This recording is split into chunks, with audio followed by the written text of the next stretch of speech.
El aire que está llenando tus pulmones en este momento no es alguna característica antigua y neutral del trasfondo de este planeta.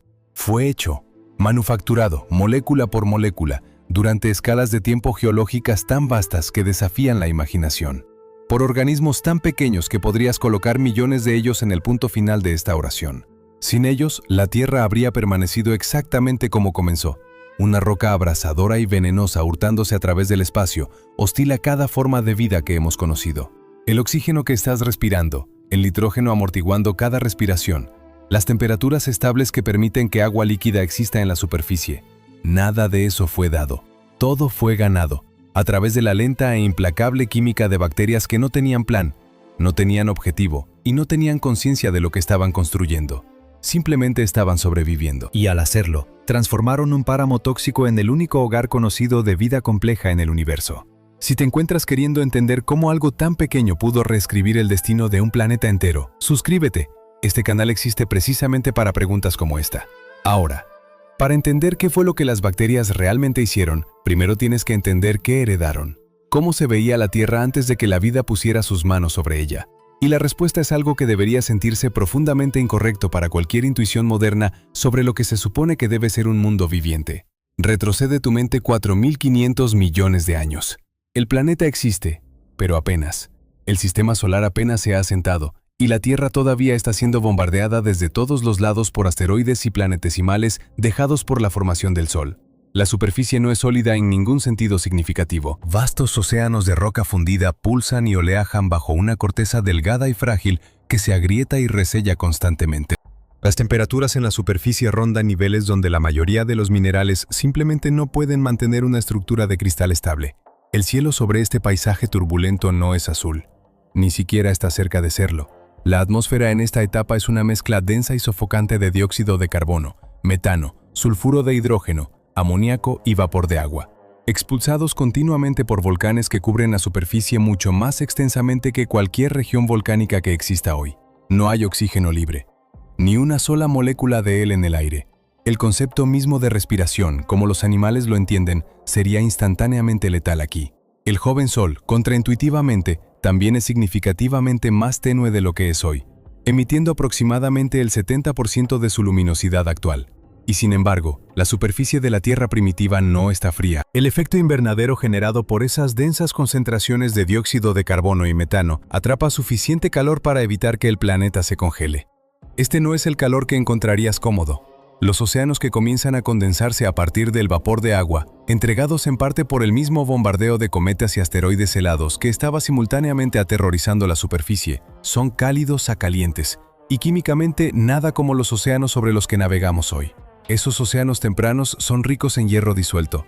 Llevan sulfuro de hidrógeno en concentraciones que serían agudamente tóxicas para prácticamente cada organismo vivo en la Tierra en este momento. El agua es ligeramente ácida, saturada de dióxido de carbono disuelto de la atmósfera superior. No hay capa de ozono.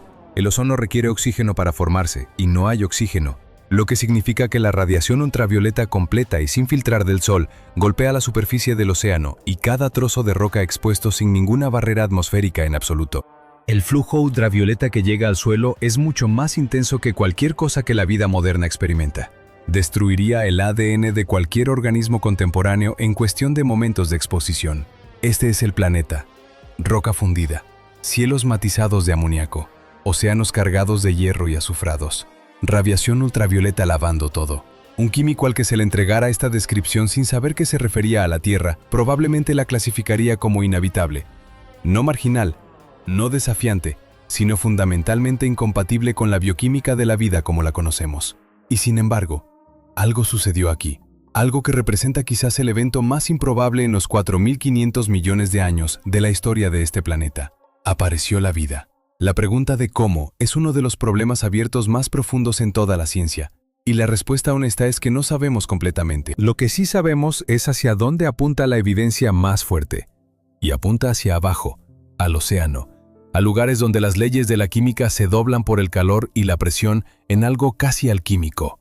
A lo largo de los pisos de esos océanos tempranos, donde quiera que la actividad tectónica impulsara agua superacalentada hacia arriba a través de grietas en el lecho marino, existía lo que se llama respiraderos hidrotermales. Se han identificado dos tipos amplios como relevantes para el origen de la vida, y son químicamente muy diferentes entre sí. Los respiraderos de fumadores negros de alta temperatura expulsan agua a temperaturas extremas, rica en sulfuros y metales. Los respiraderos alcalinos más frescos, estructuras como el campo de la ciudad perdida, descubierto en el Océano Atlántico, producen una química diferente. Agua cálida y rica en minerales percolando a través de rocas, en un proceso que genera gas de hidrógeno y crea un gradiente de protones natural entre el fluido de la chimenea alcalina y el agua oceánica circundante más ácida. Ese gradiente importa enormemente. El motor fundamental de la vida como la conocemos, el mecanismo por el cual cada célula viviente genera energía utilizable, funciona exactamente con este tipo de gradiente. Los protones cruzando una membrana de alta a baja concentración, impulsando una turbina molecular llamada ATP sintasa. La hipótesis de la chimenea alcalina, defendida por el bioquímico Nick Lane y otros, sugiere que la primera química protocelular no necesitaba inventar este gradiente. Simplemente encontró uno que ya existía en la roca y el agua, en las cámaras minerales porosas de la chimenea misma, y comenzó a explotarlo. Dentro de esas cámaras minerales, la química necesaria para la autorreplicación podría concentrarse e iterarse. Las moléculas de ARN, capaces tanto de llevar información como de catalizar reacciones químicas, son los candidatos más favorecidos para el primer material genético. En los microambientes cálidos y ricos en minerales de las chimeneas alcalinas, los bloques de construcción del ARN pueden formarse abióticamente, es decir, sin ayuda biológica. Ciertos minerales de arcilla y cúmulos de hierro-azufre actúan como catalizadores, acelerando reacciones que de otro modo ocurrirían demasiado lentamente para ser relevantes en ninguna escala de tiempo útil. En algún punto, y este es el momento que cambió todo, el momento que la ciencia aún no puede identificar con precisión, una molécula se formó que podría hacer copias imperfectas de sí misma. Copias imperfectas que eran ellas mismas capaces de hacer copias imperfectas. Desde ese momento, la evolución tenía su materia prima. La entidad que los científicos llaman LUCA, el último ancestro común universal, no es la primera vida que existió. Es el ancestro común de toda la vida que existe hoy. Cada bacteria, cada arqueón, cada planta y animal y hongo vivo en este planeta remonta su linaje a esta única población de organismos. LUCA no era simple, exactamente. La reconstrucción de su probable genoma, basada en genes compartidos en todos los dominios de la vida hoy, sugiere que tenía un metabolismo sofisticado, proteínas de membrana, ribosomas y un genoma basado en ADN. Casi ciertamente vivía cerca de respiraderos hidrotermales y críticamente no respiraba oxígeno. No podía. El oxígeno no estaba disponible. LUCA y sus descendientes se alimentaban de lo que la tierra volcánica proporcionaba en abundancia: hidrógeno, dióxido de carbono, sulfuro de hidrógeno, amoníaco.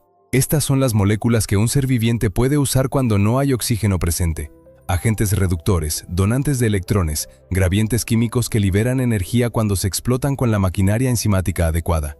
Los primeros ecosistemas de la Tierra no eran exuberantes y verdes. Eran comunidades invisibles y microscópicas, agrupadas alrededor de respiraderos hidrotermales y aguas costeras superficiales, funcionando enteramente con la química de un planeta tóxico. Desde nuestra perspectiva, estaban comiendo veneno.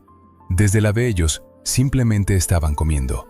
Durante cientos de millones de años, esto era todo lo que había. Una biosfera enteramente anaeróbica, un mundo de vida donde el oxígeno habría sido, en el mejor de los casos, un gas traza irrelevante y, en el peor, un auténtico peligro químico. Los océanos bullían de vida microbiana, pero esa vida era invisible, dejando casi ningún fósil. La química de las rocas nos dice que estaban allí. Las firmas isotópicas del azufre y el carbono en sedimentos antiguos preservan las huellas dactilares de metabolismos que no han cambiado fundamentalmente en 3.500 millones de años. Pero los organismos mismos dejaron casi nada que pudiéramos sostener en nuestras manos. El mundo sobre la línea de flotación permaneció azotado por la radiación, estéril y casi completamente sin vida. Y entonces, en algún lugar entre 3.500 millones y 3.000 millones de años atrás, la fecha exacta sigue siendo debatida, con algunas evidencias empujándola hacia atrás. Un grupo particular de bacterias hizo algo que ninguna vida en la Tierra había hecho antes. Algo tan químicamente novedoso, tan energéticamente poderoso y tan consecuente para el futuro del planeta que merece ser llamada la innovación biológica más importante en la historia de este mundo. Aprendieron a dividir agua usando la luz solar. Esta es la fotosíntesis oxigénica, y los organismos que la inventaron fueron las cianobacterias. Para entender por qué esto importa, considera lo que vino antes. Ya existían formas tempranas de fotosíntesis. Las alfombrillas microbianas y las bacterias de azufre púrpuro y verde habían estado cosechando energía lumínica durante mucho tiempo, usando sulfuro de hidrógeno o gas de hidrógeno como su donante de electrones. Estos son fotosintetizadores anoxigénicos. Usan luz, construyen moléculas orgánicas, pero no liberan oxígeno. Están limitados por la disponibilidad de su fuente de electrones. El sulfuro de hidrógeno, por ejemplo, no está infinitamente disponible. El agua, por otro lado, cubre la mayoría del planeta.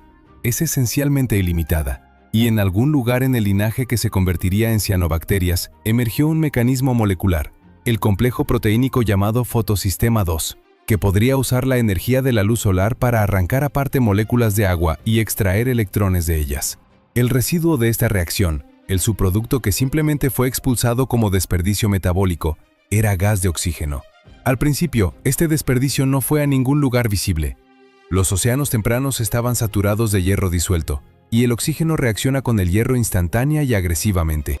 Cada molécula de oxígeno que las tempranas cianobacterias producían era casi inmediatamente absorbida por el océano, reaccionando con hierro disuelto para formar óxidos de hierro que se hundían en el lecho marino.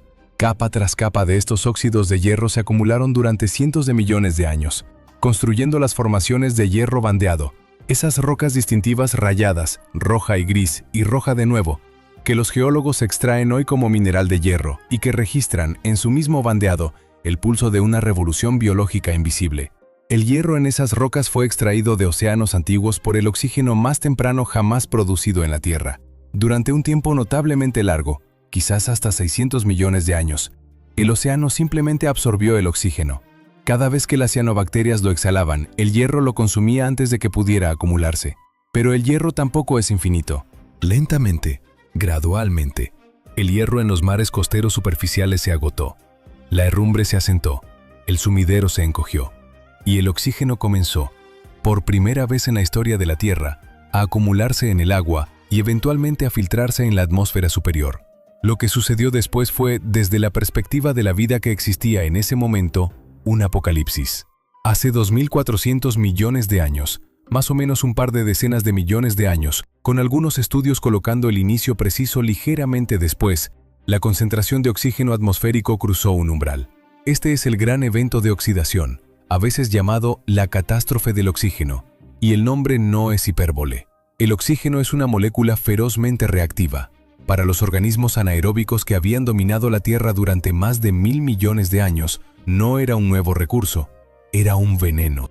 El oxígeno ataca moléculas orgánicas, destruye enzimas, genera especies reactivas de oxígeno dentro de las células que destrozan membranas y despedazan material genético.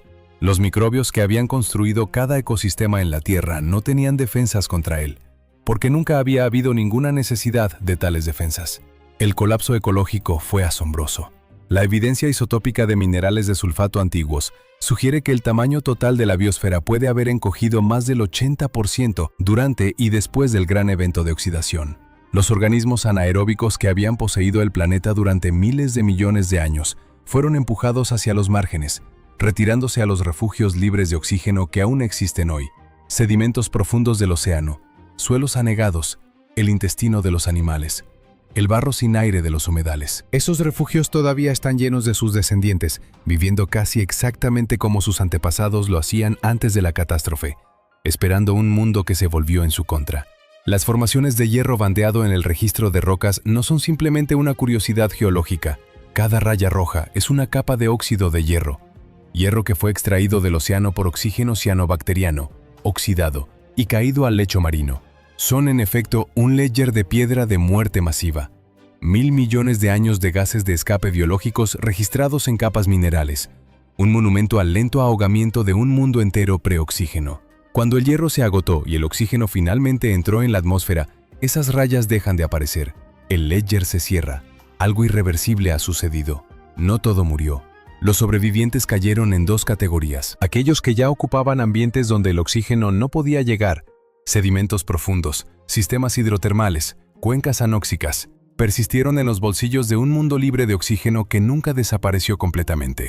Y un segundo grupo había, a través de ajustes evolutivos, cerca de oasis de oxígeno cianobacteriano, ya desarrollado la maquinaria para desintoxicar especies reactivas de oxígeno e eventualmente para aprovechar el oxígeno para la respiración. La investigación publicada en años recientes sugiere que la respiración aeróbica, la capacidad de usar oxígeno para extraer energía de los alimentos, evolucionó tan temprano como hace 3.000 millones de años, cientos de millones de años antes de que el gran evento de oxidación inundara permanentemente la atmósfera. Estos aerobios tempranos probablemente vivían cerca de cianobacterias, consumiendo los pequeños oasis de oxígeno que los fotosintetizadores producían localmente, y pueden haber ayudado a retrasar el gran evento de oxidación, absorbiendo oxígeno antes de que pudiera acumularse en el océano más amplio. Entre los sobrevivientes, las cianobacterias mismas fueron notables. Habían estado produciendo oxígeno y viviendo adyacentes a él durante cientos de millones de años. Sus células llevaban enzimas, catalasa, dismutasa de superóxido, que neutralizaban especies reactivas de oxígeno antes de que pudieran causar daño celular. Estas enzimas son antiguas, y su presencia en prácticamente cada organismo aerobio vivo hoy habla sobre qué tan fundamental era el problema de la toxicidad del oxígeno, y qué tan temprano se encontró la solución. La huella geoquímica del gran evento de oxidación está escrita en el registro de rocas simultáneamente de múltiples formas. La desaparición del fraccionamiento de isótopos de azufre independiente de la masa, una señal química que solo puede ser producida en una atmósfera libre de oxígeno, marca el momento en que la atmósfera cruzó su umbral con precisión inusual. Nuevos minerales comienzan a aparecer, minerales oxidados, lechos rojos, antiguos suelos llamados paleosoles que llevan la firma química del intemperismo por oxígeno, marcando un planeta cuya química de superficie ha sido fundamentalmente e irreversiblemente alterada. Un mundo que había sido químicamente estable durante más de 1.000 millones de años, de repente estaba ejecutando un conjunto completamente diferente de reacciones en su superficie. Y una de las consecuencias inmediatas de esas nuevas reacciones fue catastrófica en su propio derecho. El oxígeno no solo ataca hierro y moléculas orgánicas, ataca metano. La atmósfera de la Tierra primitiva contenía cantidades enormes de metano, producido por las vastas comunidades de arqueas metanogénicas que habían estado ejecutando la biogeoquímica global durante miles de millones de años. El metano es un potente gas de efecto invernadero, y mientras persistiera en la atmósfera, había estado suplementando el calor proporcionado por un joven sol de otra manera aún tenue, manteniendo el planeta por encima del congelamiento. Cuando el oxígeno llegó a la atmósfera, comenzó a convertir metano en dióxido de carbono y agua. La manta de calentamiento que el metano había proporcionado fue despojada durante escalas de tiempo geológicamente rápidas. El planeta, expuesto repentinamente a un sol más tenue sin su amortiguador de metano, comenzó a enfriarse. Se enfrió dramáticamente, catastróficamente. El resultado fue la glaciación huroniana, una serie de edades de hielo que duraron aproximadamente desde hace 2.400 millones a 2.200 millones de años, representando algunos de los episodios glaciales más severos en la historia de la Tierra. La evidencia sugiere que el hielo puede haberse extendido a latitudes ecuatoriales durante al menos algunos de estos periodos glaciales, efectivamente encerrando el planeta en una cáscara de hielo de polo a polo. Este es el fenómeno conocido como Tierra bola de nieve, y no fue la última vez que la Tierra lo experimentaría. Pero esta primera iteración fue directamente causada por la química de la vida reescribiendo la atmósfera. La retroalimentación del albedo aceleró la congelación. El hielo blanco refleja la luz solar mucho más eficientemente que el océano oscuro o la Tierra.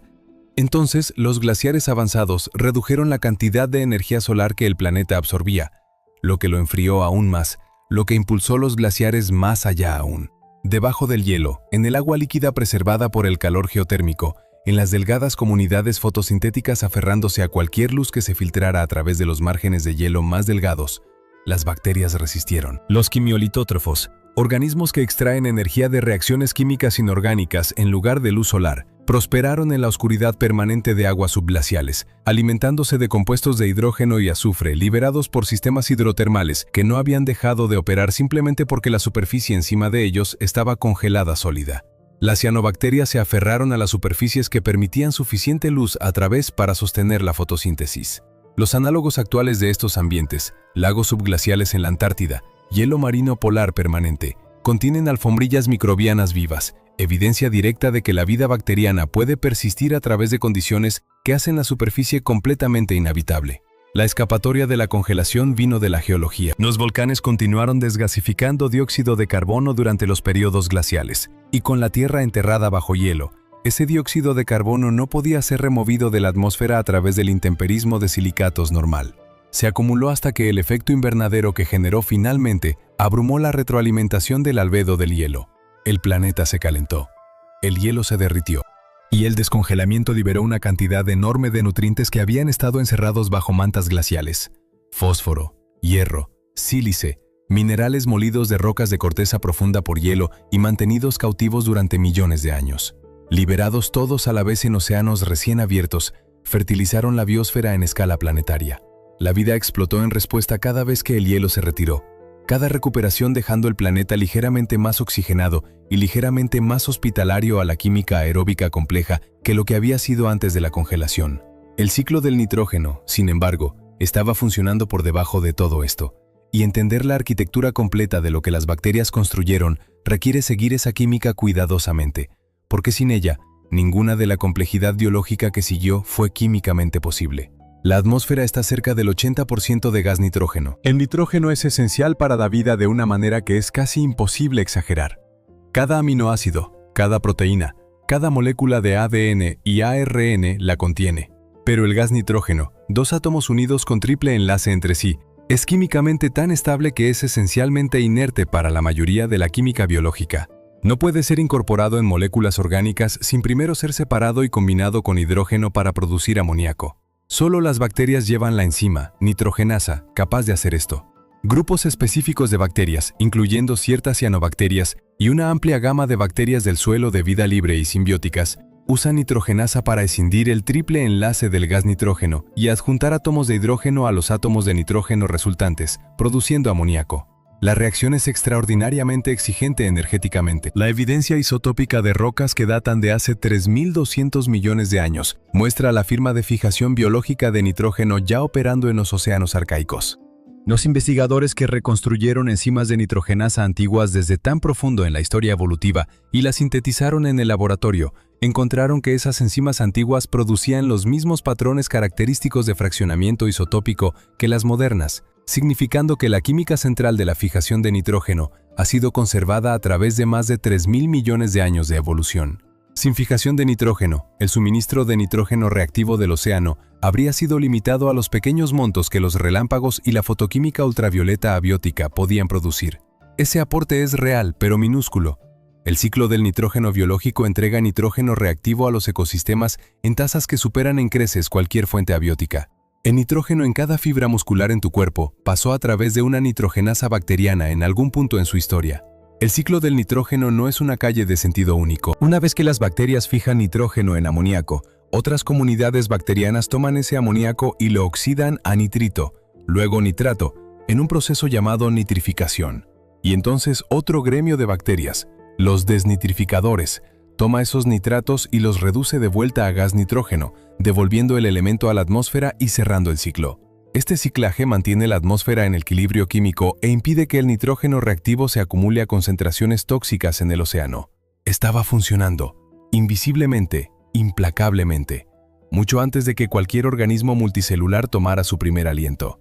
La ironía central de esta historia es que el mismo oxígeno que hace posible la vida aeróbica es también el enemigo químico de la enzima que construye los bloques moleculares de la vida aeróbica. La nitrogenasa es irreversiblemente destruida por el oxígeno. Su cúmulo de metal, que rompe el triple enlace del nitrógeno, es oxidado e inutilizado al contacto con él. Las cianobacterias que fijan nitrógeno resuelven esto dedicando células especializadas llamadas heterocistos a la tarea, manteniendo un interior libre de oxígeno dentro de esas células, mientras las células fotosintéticas circundantes bombean oxígeno hacia afuera. Otras bacterias fijadoras de nitrógeno viven en el suelo o en nódulos de raíces, en microambientes anóxicos cuidadosamente mantenidos para proteger la enzima del mundo aerobio exterior. Lo que las bacterias construyeron, a través de esos miles de millones de años antes de que apareciera la vida compleja, no fue simplemente una colección de reacciones químicas. Era infraestructura.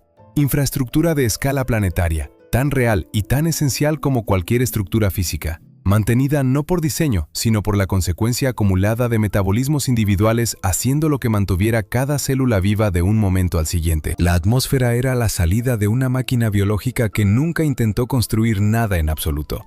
Y esa máquina ya había producido las condiciones químicas precisas que harían la próxima transformación posible. Una transformación, a diferencia de cualquier cosa que hubiera venido antes, porque requería no un organismo inventando algo nuevo, sino un organismo siendo tragado por otro, y ninguno de los dos muriendo. Algo sucedió aproximadamente hace 2000 millones de años, que la evolución nunca había logrado antes y nunca sería capaz de repetir bastante.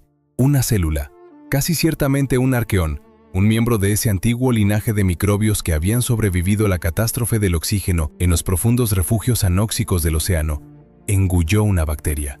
El engullimiento depredador es una estrategia antigua, e innumerables células habían estado tragando otras células desde los primeros días de la vida microbiana. Lo que fue inusual fue lo que sucedió después. La bacteria no fue digerida, siguió viviendo. Dentro de la célula huésped, rodeada por la maquinaria de un organismo extranjero, la bacteria engullida continuó ejecutando su metabolismo. Y ese metabolismo, respiración aeróbica, la capacidad de extraer energía de moléculas orgánicas usando oxígeno, era algo que la célula huésped no podía ejecutar por sí misma. El huésped proporcionaba refugio, un ambiente químico interno y acceso a carbono orgánico. La bacteria proporcionaba energía, en cantidades que superaban con creces lo que el huésped podía generar independientemente. Ningún organismo era el mismo después. Ninguno podía regresar a lo que había sido antes. Lynn Margulis entendió esto de una manera que el establecimiento científico de los años 60 no estaba preparado para aceptar. Tenía 28 años cuando circuló el manuscrito que eventualmente se convertiría en su trabajo de 1967 de referencia, y estaba trabajando a partir de una convergencia de pistas que otros habían notado individualmente pero nunca habían reunido en una única afirmación coherente. Las mitocondrias, las estructuras generadoras de energía dentro de cada célula eucariota, tenían su propio ADN. Sus ribosomas se parecían mucho más a los ribosomas bacterianos que a los ribosomas en la célula circundante. Sus membranas internas estaban estructuradas como membranas bacterianas. Se dividían por fisión binaria, de la manera que se dividen las bacterias, no por la coreografía elaborada que las células eucariotas usan para copiar sus cromosomas. Y tenían el tamaño correcto, exactamente el tamaño correcto, para ser antiguas bacterias de vida libre que habían tomado residencia permanente dentro de un huésped. Su trabajo fue rechazado por 15 revistas antes de ser publicado. La reclamación central, que las estructuras fundamentales de las células complejas no fueron inventadas por esas células, sino que fueron bacterias incorporadas a través de endosimbiosis, les pareció a la mayoría de sus colegas demasiado radical, demasiado abarcador, demasiado perturbador de la visión recibida de cómo se suponía que surgía la novedad evolutiva. La evolución procedía por mutación gradual y selección, sostenía el consenso, no por un organismo moviéndose literalmente dentro de otro y quedándose allí permanentemente. La evidencia era inequívoca, y solo se acumuló en las décadas siguientes. Cuando la secuenciación molecular se hizo posible, las relaciones genéticas confirmaron lo que Margulis había argumentado a partir de la estructura solamente. El ADN mitocondrial es inequívocamente de origen bacteriano, más estrechamente relacionado con un grupo llamado las alfaproteobacterias. Los cloroplastos, los orgánulos fotosintéticos de las células vegetales y algas, son descendientes igualmente inequívocos de cianobacterias, el mismo linaje que desencadenó el gran evento de oxidación y casi destruyó la vida anaeróbica en la Tierra.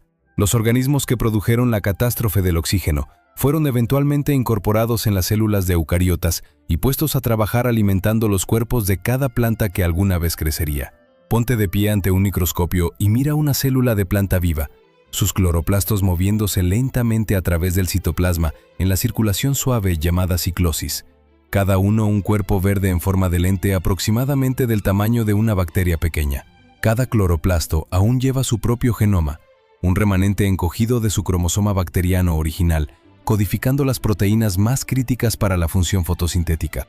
Durante más de 1000 millones de años de vivir dentro de un huésped, la mayoría de sus genes han sido transferidos al núcleo de la célula huésped.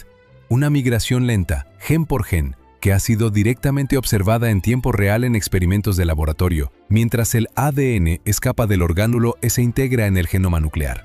El cloroplasto existe en un estado de interdependencia exquisitamente gestionada, replicado cuando la célula se divide porque la célula no podría sobrevivir su pérdida. La endosimbiosis construyó un nivel enteramente nuevo de organización biológica. La célula eucariota, la célula con un núcleo, con mitocondrias, con la capacidad para sistemas de membrana interna de complejidad sorprendente, no podría haber surgido de ninguna otra manera. Las matemáticas energéticas del problema son decisivas. Una célula bacteriana puede generar solo una cantidad limitada de energía porque solo puede empacar tantas proteínas generadoras de energía en su única membrana. Una célula eucariota con miles de mitocondrias, cada una antigua bacteria con su propia área de superficie de membrana dedicada, puede generar energía a una tasa por gen que ningún procariota puede acercarse. Este superávit de energía es lo que paga por la complejidad, por redes sofisticadas de regulación de genes, por la producción de miles de tipos de proteínas diferentes, por el mantenimiento de genomas grandes, por la construcción de múltiples tipos de células trabajando en coordinación. Cada organismo multicelular vivo hoy, cada planta, animal, hongo y alga compleja, es un beneficiario directo de la ventaja metabólica que se originó cuando una célula no logró digerir otra. Margulis pasó el resto de su carrera extendiendo la lógica de la endosimbiosis más lejos de lo que muchos de sus colegas estaban dispuestos a seguir, proponiendo que otras estructuras celulares también tenían orígenes bacterianos y que la simbiosis, no solo la competencia, era un impulsador primario de la innovación evolutiva. Algunas de sus propuestas posteriores siguen siendo controvertidas. El conocimiento central, sin embargo, que la cooperación entre organismos antiguamente separados, antiguamente enemigos, podría generar novedades biológicas que ninguno podía lograr solo, se mantiene como una de las ideas transformativas en la historia de la biología. La aparición de la vida eucariota no fue un refinamiento gradual de la química bacteriana, fue una fusión, y esa fusión hizo posible la vida multicelular compleja. La vida multicelular compleja necesitaba una superficie donde vivir. Durante la mayoría de la historia de la Tierra, la superficie sobre la línea de flotación no era un lugar donde cualquier cosa compleja podría sobrevivir. La radiación ultravioleta alcanzando el suelo antes del gran evento de oxidación y la capa de ozono que permitió, fue suficiente para dañar el ADN más rápido de lo que cualquier organismo desprotegido podría repararlo. Incluso después de que el oxígeno comenzó a acumularse en la atmósfera, la capa de ozono era delgada y variable, y su desarrollo completo se rastreó a través de la elevación gradual de las concentraciones de oxígeno atmosférico durante cientos de millones de años. El ozono, 3 átomos de oxígeno unidos en una única molécula, se forma en la estratosfera cuando la radiación ultravioleta divide moléculas de oxígeno ordinarias en átomos individuales, que luego se unen con moléculas de oxígeno intactas. La capa de ozono depende directamente de la concentración de oxígeno atmosférico. La salida fotosintética de la biosfera, cianobacterias, algas y eventualmente plantas terrestres, estaba aumentando a través del Proterozoico, impulsando concentraciones de oxígeno hacia los niveles en los que un escudo de ozono significativo podría formarse. Los dos sistemas, biológico y atmosférico, estaban en conversación química directa, cada uno estableciendo las condiciones para el otro. En concentraciones de oxígeno actuales, la capa de ozono se sienta principalmente entre 15 y 35 kilómetros por encima de la superficie. Desde el suelo es invisible e indetectable para los sentidos humanos.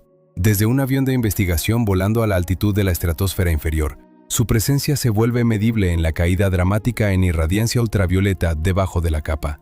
Por encima del ozono, el espectro solar UV completo llega intacto, incluyendo las longitudes de onda ultravioleta profunda más destructivas para ácidos nucleicos. Por debajo de él, esas longitudes de onda son casi completamente absorbidas. La capa se sienta entre el mundo viviente y un ambiente de radiación en el que la vida de superficie compleja no podría persistir. El escudo de ozono nunca fue construido. Apareció como una consecuencia atmosférica necesaria del escape de cianobacterias que había estado acumulándose desde el gran evento de oxidación. La protección que permite que las plantas terrestres fotosinteticen, que permite que los insectos naveguen, que permite que cada vertebrado terrestre lleve a cabo su vida bajo el cielo abierto, todo se remonta al desperdicio metabólico de organismos que no tenían más conciencia de lo que estaban construyendo que un fuego tiene conciencia del calor que produce. Por debajo de la capa de ozono, en la Tierra que el escudo gradualmente hizo habitable, otra revolución bacteriana se estaba desarrollando. La transformación de roca desnuda en suelo es fácil de subestimar, porque el suelo es tan ordinario, tan presente, tan aparentemente simple. Recoge un puñado de él y se ve como nada en particular. Oscuro, desmenuzable, ligeramente orgánico en olor. Ese olor es geosmina, un compuesto producido por actinobacterias en el suelo, detectable por la nariz humana en concentraciones extraordinariamente bajas. La nariz puede detectarlo porque los ancestros humanos necesitaban encontrar agua, y la geosmina señala actividad biológica en el suelo, que señala humedad y fertilidad. El sentido del olfato humano fue parcialmente moldeado, durante millones de años de evolución, para localizar la presencia de bacterias del suelo.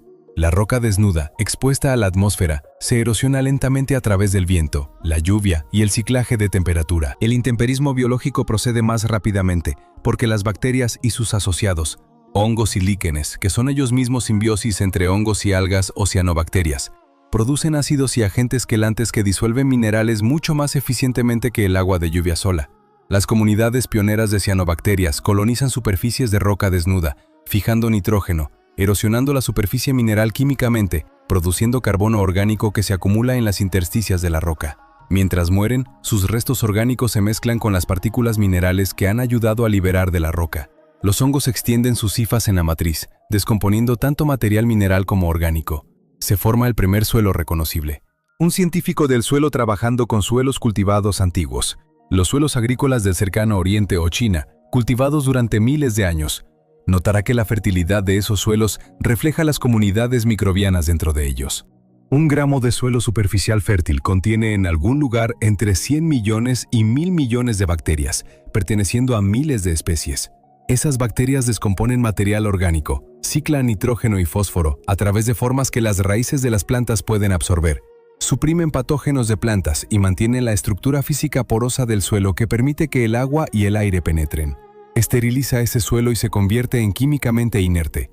Las raíces de las plantas colocadas en él no pueden tomar nitrógeno o fósforo de manera eficiente, independientemente de cuánto de esos elementos esté físicamente presente. La disponibilidad de nutrientes para las plantas no es simplemente un asunto de química, requiere mediación viviente.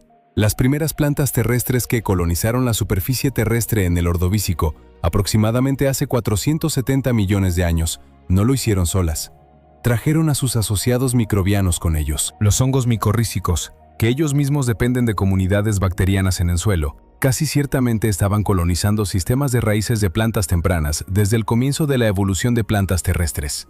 El registro fósil muestra estructuras fúngicas dentro de las células de algunos de los primeros fósiles de plantas terrestres, en una asociación íntima que ha persistido en la gran mayoría de linajes de plantas hasta el presente. Las plantas proporcionaban a los hongos carbono orgánico de la fotosíntesis. Los hongos extendían el alcance efectivo de las raíces en la matriz del suelo, accediendo a nutrientes minerales, especialmente fósforo, que las raíces no habrían podido alcanzar por sí solas. Ambos se basaban en comunidades bacterianas para ciclar nitrógeno y mantener el ambiente químico del suelo. La colonización de la Tierra no fue un único evento biológico. Fue un movimiento coordinado de una red ecológica entera, plantas, hongos y bacterias, cada componente ya en relación con nosotros durante millones de años en ambientes acuáticos. La Tierra no recibió vida, recibió un ecosistema. Hoy, la escala completa de lo que las bacterias mantienen en este planeta es algo que los climatólogos y microbiólogos aún están mapeando. Cada ciclo biogeoquímico importante, carbono, nitrógeno, azufre, fósforo, hierro, pasa a través del metabolismo microbiano en pasos críticos. La concentración de dióxido de carbono de la atmósfera, que determina las temperaturas globales, se regula en parte por la captura fotosintética y la liberación respiratoria de carbono por comunidades microbianas en el océano. Las cianobacterias marinas, particularmente la diminuta pero extraordinariamente abundante Prochlorococcus, descubierta solo en 1988, representan una fracción sustancial de toda la producción primaria oceánica. Las células de Prochlorococcus son tan pequeñas y tan numerosas que colectivamente contienen más carbono que todos los peces en el océano combinados. Son la base de cadenas alimenticias que sostienen cada ecosistema marino en la Tierra. Un climatólogo trabajando con modelos biogeoquímicos del océano se encuentra con bacterias no como actores incidentales, sino como parámetros limitantes de velocidad en las ecuaciones. La velocidad a la que el carbono se hunde de la superficie oceánica a las profundidades, la bomba biológica que mueve carbono de la atmósfera al almacenamiento a largo plazo en sedimentos profundos, depende de la actividad de comunidades bacterianas descomponiendo material orgánico que se hunde. La eficiencia de la fijación de nitrógeno en el océano abierto determina cuánto de la superficie puede sostener la fotosíntesis. La producción de sulfuro de dimetilo por bacterias marinas y sus asociados de algas genera núcleos de condensación de nubes sobre el océano abierto, influyendo en la cobertura de nubes, albedo y clima regional. La atmósfera y el océano y la superficie de la Tierra no son sistemas físicos que simplemente tienen vida en ellos. Son sistemas cuyo estado actual es una consecuencia directa del metabolismo microbiano en curso. Considera qué se detiene si ese metabolismo se pausa. Sin bacterias descomponedoras, el material orgánico se acumula sin ser descompuesto. La fijación de nitrógeno se detiene. El suministro de nitrógeno reactivo a raíces de plantas y fitoplancton oceánico colapsa. La fotosíntesis tambalea conforme los organismos desnutridos de nitrógeno no pueden sintetizar la clorofila y las enzimas necesarias para capturar luz. La bomba biológica en el océano cesa, y el carbono que habría sido secuestrado en sedimentos profundos regresa a la atmósfera. Sin comunidades microbianas manteniendo la estructura del suelo, Los suelos terrestres pierden su porosidad y fertilidad. La cascada es total. No hay versión del clima actual de la Tierra, atmósfera actual, química oceánica actual o fertilidad del suelo actual que persista sin que las bacterias la mantengan activamente. El oxígeno entrando en tus pulmones en este momento fue liberado por una cianobacteria en el océano dentro de los últimos pocos años. El suministro se renueva continuamente por fotosintetizadores que han estado ejecutando esta química desde antes del Cámbrico. El nitrógeno en las proteínas de tus músculos pasó a través de una nitrogenasa bacteriana. El carbono en tus huesos fue extraído de la atmósfera por un fotosintetizador y pasó a través de una cadena alimenticia que las bacterias descomponían y reconstruían en cada paso. Tus mitocondrias, generando la energía que alimenta cada pensamiento y movimiento, son los descendientes directos de bacterias tragadas y retenidas hace 2.000 millones de años. Cada ser humano es, en el nivel más fundamental de contabilidad biológica, una confederación temporal de química bacteriana antigua, caminando bajo un cielo que las bacterias oxigenaron, comiendo comida crecida en suelo que las bacterias construyeron. Todo el proyecto humano, civilización, agricultura, tecnología, cada logro cultural a través de la extensión completa de la historia registrada, ha sido conducido dentro de una biosfera que las bacterias crearon y que las bacterias mantienen. Dicho de esta manera, no eres un organismo viviendo en un planeta. Eres una célula viviendo dentro de un organismo, uno que ha estado respirando, ciclando y autorregulándose durante 3.000 millones de años, y que era antiguo antes de que los animales fueran siquiera una posibilidad. Las bacterias no construyeron este mundo para nosotros. Lo construyeron para sí mismas. Simplemente somos una de las estructuras más elaboradas que su química hizo espacio para. Si este tipo de perspectiva profunda sobre el mundo en el que vives es lo que buscas, suscribirse a este canal asegurará que no te pierdas lo que viene después.